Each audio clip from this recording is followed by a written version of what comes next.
I stood outside my own front door with my keys still in my hand, and I could hear the music before I even turned the lock. Not from a neighbor's place, from mine. The porch light was on, cars I didn't recognize lined the driveway and half the street, and when the door swung open, the smell hit me first. Grilled shrimp, spilled beer, sunscreen tracked across my hardwood floors. My husband's family was in my beach house. Edward's mother was in my kitchen pouring wine like she'd done it 100 times. His sister Casey had her feet up on my new couch, sand still stuck between her toes. Edward's brother Jacoby was out on my deck, laughing too loud, holding a drink that wasn't his. Nobody looked surprised to see me. That's what got me. Not one flinch, like I was the guest. Edward turned around from the grill with a spatula in his hand and smiled like nothing was wrong. "Hey babe, you're back early." Early, like I was supposed to walk into this later once it was already too far gone to say anything. I set my bag down slow. "Why is your whole family in my house, Edward?" His mom answered before he could. "Our house, honey. It's practically ours now anyway." That sentence sat in the air like smoke. Practically ours. Not "we're just visiting," not "hope you don't mind." Practically ours. I looked at Edward. He wasn't laughing anymore. He just kept flipping shrimp like the conversation was already over. "What does she mean by that?" I asked him directly. "Let's not do this right now," he said. "Everyone's having a good time." That was the first time in 8 years of marriage I understood exactly who I was standing next to. I walked through my own house like a stranger walking through someone else's life. Sand ground into the grout I'd hand-picked. Cigarette burn on the railing I'd sanded and stained myself the summer before Edward and I even got engaged. This house wasn't ours. It was mine. Bought with my money, renovated with my hands 4 years before I ever put on a wedding ring. I found Casey in the hallway, scrolling her phone, barely looking up. "Casey, who let you all in?" She shrugged. "Edward gave us the code weeks ago. Relax, Julia, it's not that deep." Weeks ago. I didn't say anything else to her. I walked into the kitchen and there they were. Papers, sitting right next to the fruit bowl like they belonged there. Refinancing documents. My name on top and under a yellow highlighter mark, one line that stopped me cold. Future family residence. Primary. Not rental, not investment. Primary. Someone had written a note in the margin in handwriting I didn't recognize. "Once it's transferred, this fixes everything." I folded the paper and slid it back exactly where it was. My hands weren't shaking. I want to be clear about that. I was past shaking. I looked up and through the kitchen window I could see Edward outside on the deck, talking low with his dad, both of them glancing back at the house every few seconds like they were checking on something they were trying to steal quietly. That's when it hit me. This wasn't a party that got out of hand. This was a plan, and I was the only one standing in this house who didn't know about it yet. If you've ever walked into your own home and realized you were the outsider, tell me in the comments, because it's about to get a lot worse for this family before it gets better for me. That night, after everyone finally left, Edward climbed into bed like it was any other Saturday. He kissed my shoulder and asked if I could grab dry cleaning in the morning. I asked him one question instead. "Why does your mother think this house is going to be family property?" He didn't answer right away. He just rolled over and said, "You're overreacting. Go to sleep." 3 days later, his phone lit up on the counter while he was in the shower. I wasn't looking for anything, but his mother's name was right there on the screen, and the message underneath it stopped me where I stood. She still has no idea about the transfer. I opened that message with my hands steady, even though nothing in me was steady. She still has no idea about the transfer. I read it 3 times before I understood what I was looking at. There were more messages under it, a whole thread going back weeks between Edward, his mother, and someone I didn't recognize. I scrolled fast before the shower shut off. His mom, "Jacoby's behind again. Bank's calling daily now." Edward, "I know. Once the beach house is in my name too, we can use it as collateral. She won't even notice until it's done." His dad, "Just get her relaxed before the anniversary trip. Don't rush it." I set the phone down exactly where it had been. My chest felt hollow, but my head was clear. clearer than it had been in 8 years, maybe. Jacoby's debt. That's what this was. My husband's brother had run himself into a hole, and instead of anyone telling me the truth, they decided the easiest fix was taking my house out under me while I was too busy trusting my own husband to check. I didn't say a word to Edward that morning. I made coffee. I smiled. I let him believe nothing had changed. That afternoon, I called Gracie Hodge. She'd handled a property dispute for a colleague of mine 2 years back, and I still had her card in my wallet. I told her everything: the papers, the highlighted line, the messages. She didn't interrupt once. First thing, she said, we need proof this house was yours before the marriage, untouched by shared funds. If that holds, North Carolina law protects it as separate property. Nobody transfers separate property without your signature. Not your husband, not his mother, nobody. It was mine, I said. Every renovation came out of my business account. I have 4 years of records. Then get them to me. And Julia, don't confront anyone yet. Let them think they're still ahead. I hired Joseph Knight next, an accountant who specialized in tracing property funds.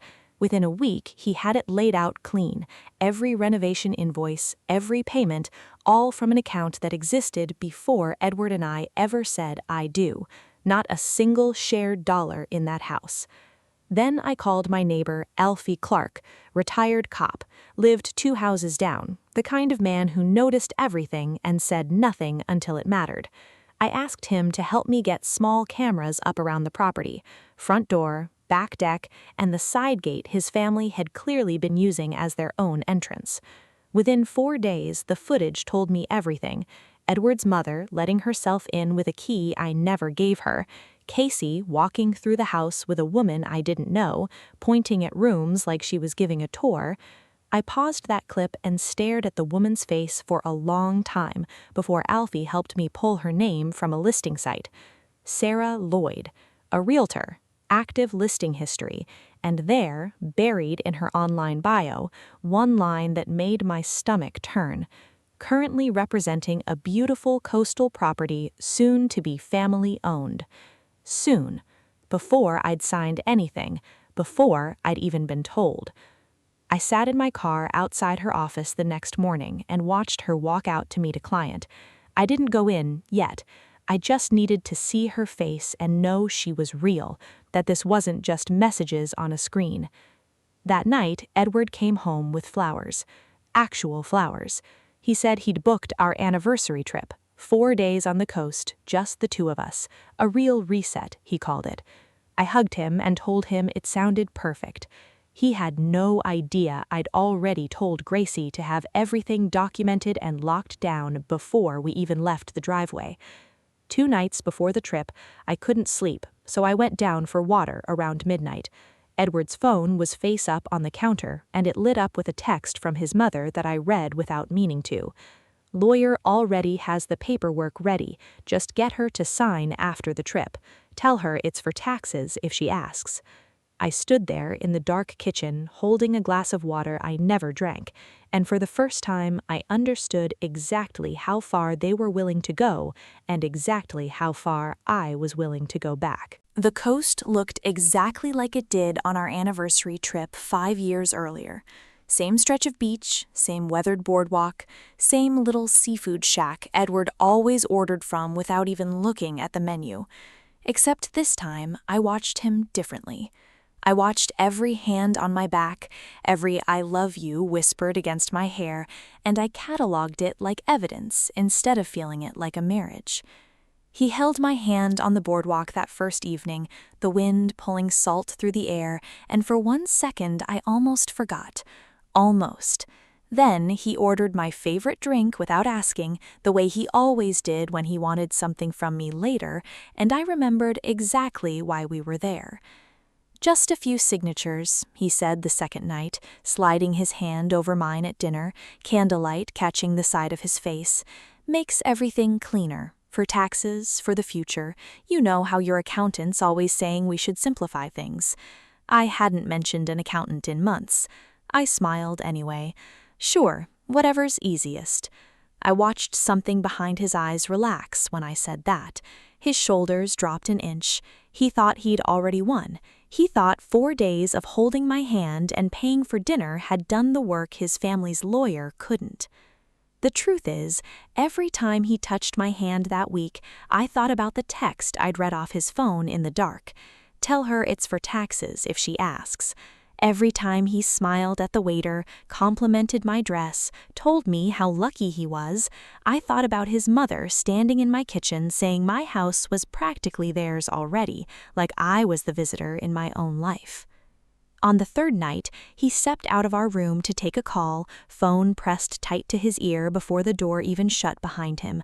I watched him through the window from the balcony, pacing near the parking lot under a street lamp, one hand rubbing the back of his neck the way he did when he was nervous, glancing back at our room every few seconds, like he could feel me watching.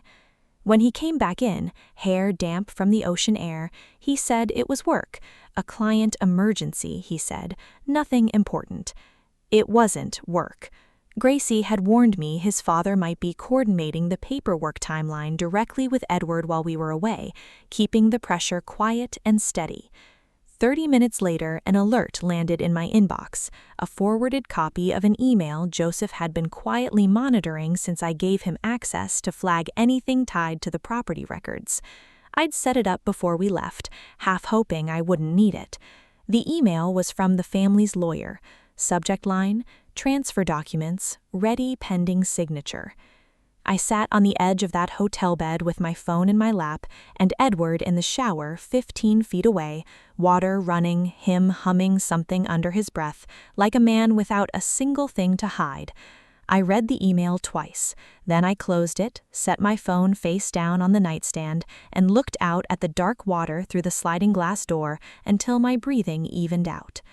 I felt something settle in me that night, not fear anymore, just quiet.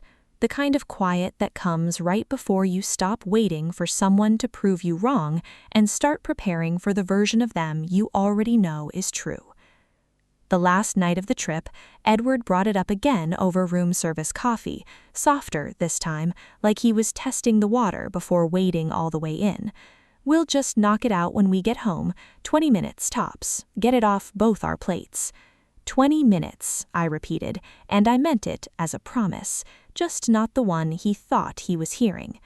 We flew back the next morning and Edward seemed lighter the whole flight, cracking jokes with the flight attendant, resting his hand on my knee like a man who'd already crossed his finish line. He kept talking about brunch. His mom wanted to host something at the house Sunday, a little family thing, he said, squeezing my hand, to celebrate us getting everything settled.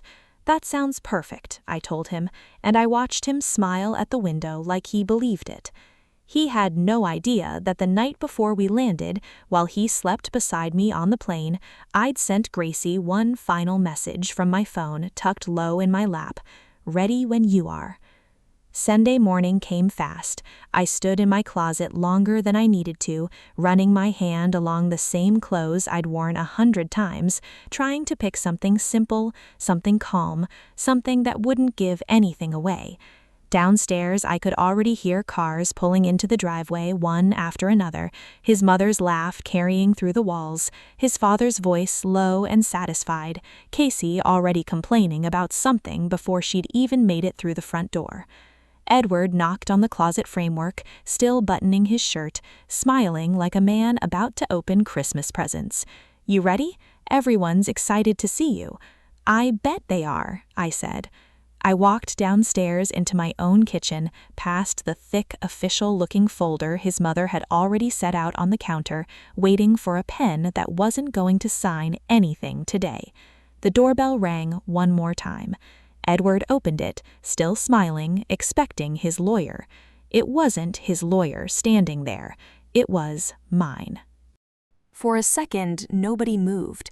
Edward stood frozen in the doorway, one hand still on the frame, his smile stuck halfway between confusion and panic.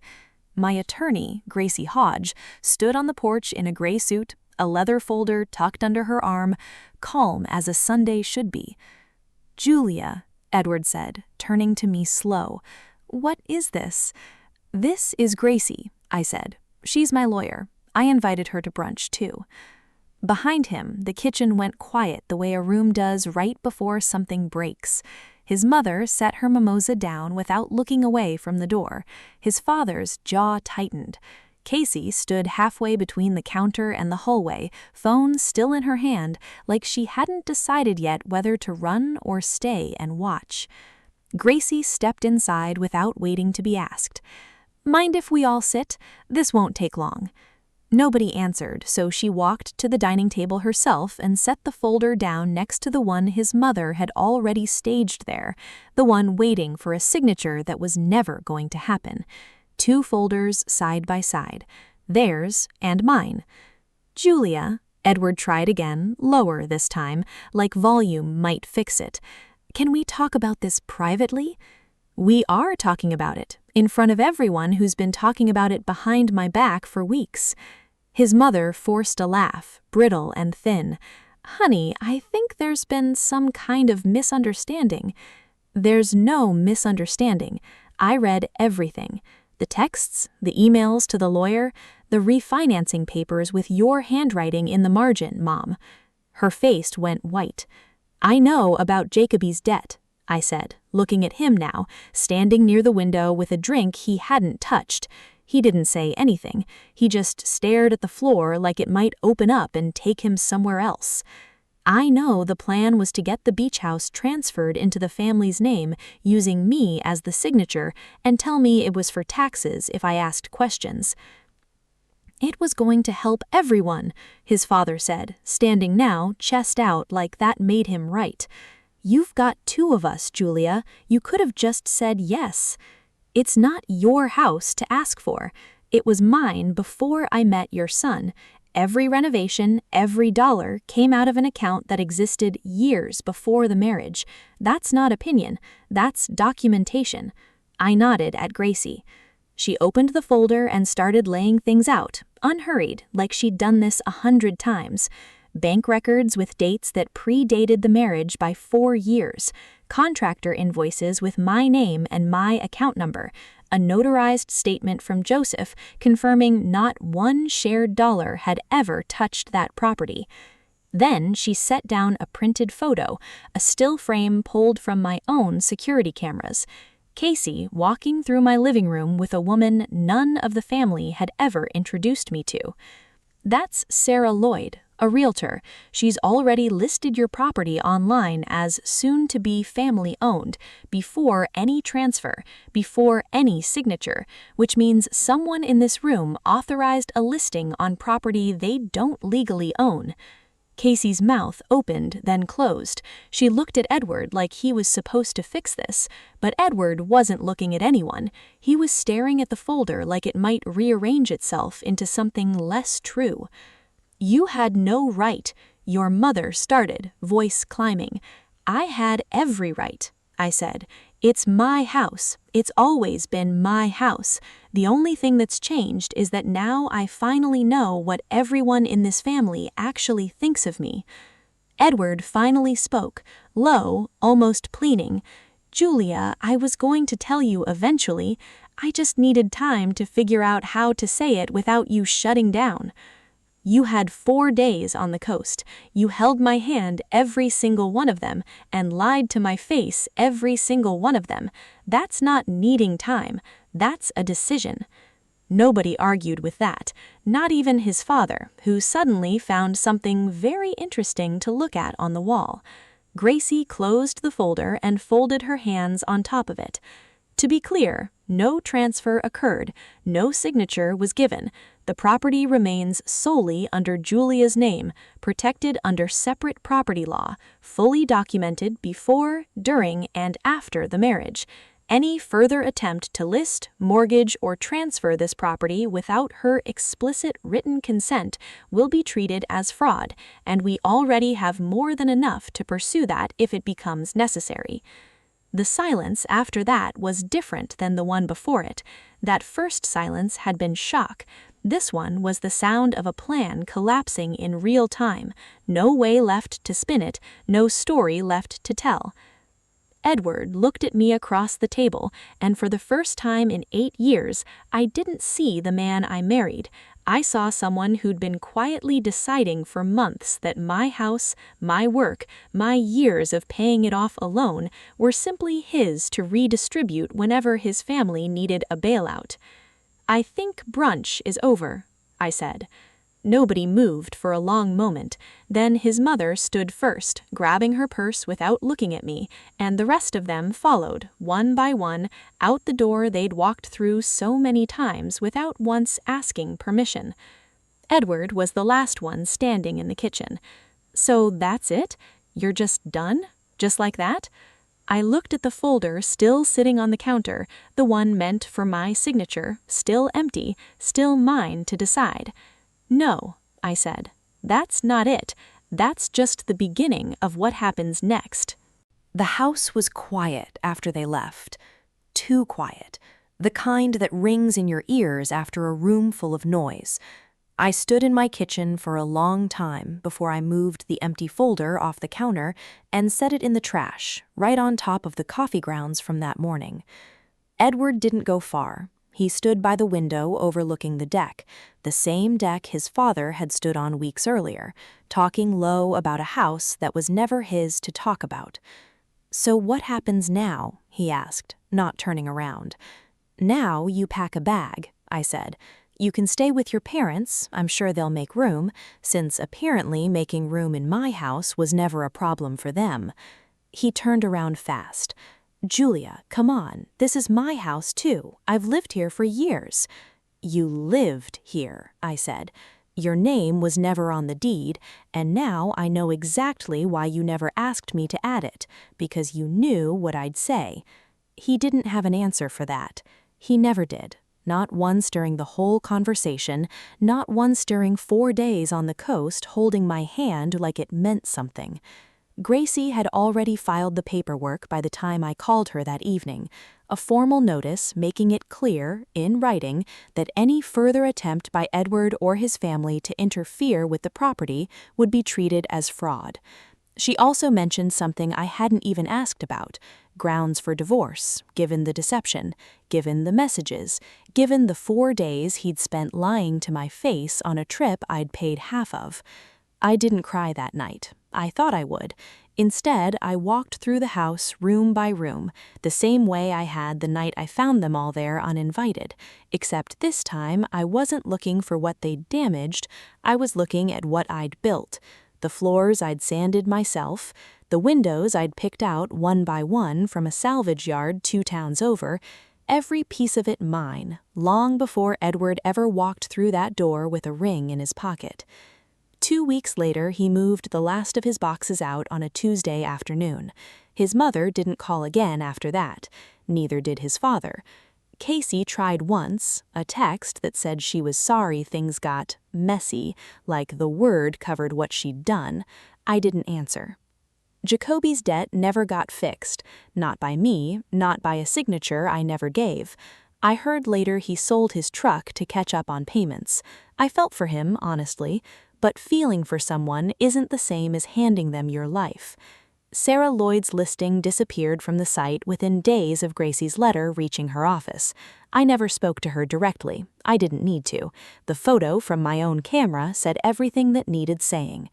A few months after the divorce was finalized, I stood on my deck at sunset, coffee in hand, watching the tide come in the way I had almost every evening since I bought this place, back when it was just mine, back before I let someone convince me that love meant sharing everything, even the parts of myself I'd built alone.